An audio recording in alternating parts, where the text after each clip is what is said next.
Tennessee's driving rules getting tighter with new laws taking effect now that we're into the new year. One change combines two technologies, GPS and ignition interlock devices. You probably know GPS uses satellites to figure out your location. A lot of you use them already. Ignition interlocks, though, not as well known, but they are around. They make drivers take a breathalyzer test before they can start their car.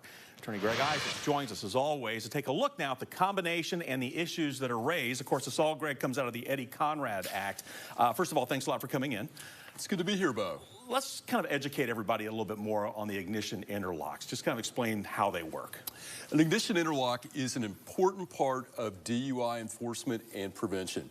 Bo, what they do is they are fixed to your vehicle. They're installed. You have to have someone that is licensed, and they disable the car from starting if you blow over 0.02. So if the machine detects alcohol, the car simply won't start, but a huge deterrent. Yeah, and now this new law obviously puts new restrictions here as far as really combining GPS and interlock and how these two are going to work together.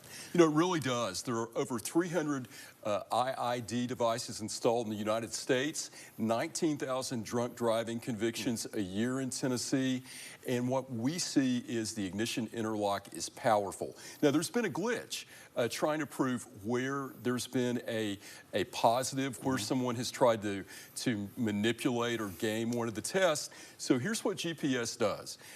When you start your car, or if you have a random test or you skip a test, the GPS will geotag the location of your car. Okay. So it's going to be very powerful for law enforcement if somebody says, you know, I was in my garage, it wouldn't start, I was here. They will know exactly the time and place. But what it also does is make it easier for prosecutors to show what location or county you were in to prove the venue. Okay.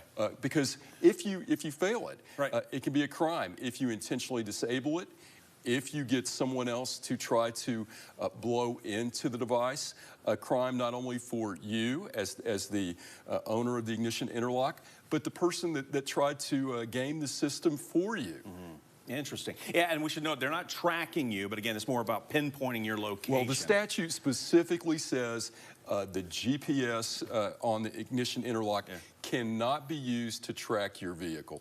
Okay. You can only be geotagged when you start the car, skip a test, or have a random test. But Bo, I think that remains to be seen, because the first thing I would do if I was a prosecutor is subpoena those records if I thought that car was going to be used in a crime. So that's going to be interesting to see how that shakes out. All right, Greg, as always, thank you for coming by. Always a pleasure. If you have a legal question, send it to AskIssacs@WATE.com. And remember, we talk with Greg every Wednesday at 5:30 right here on WATE 6 on your side.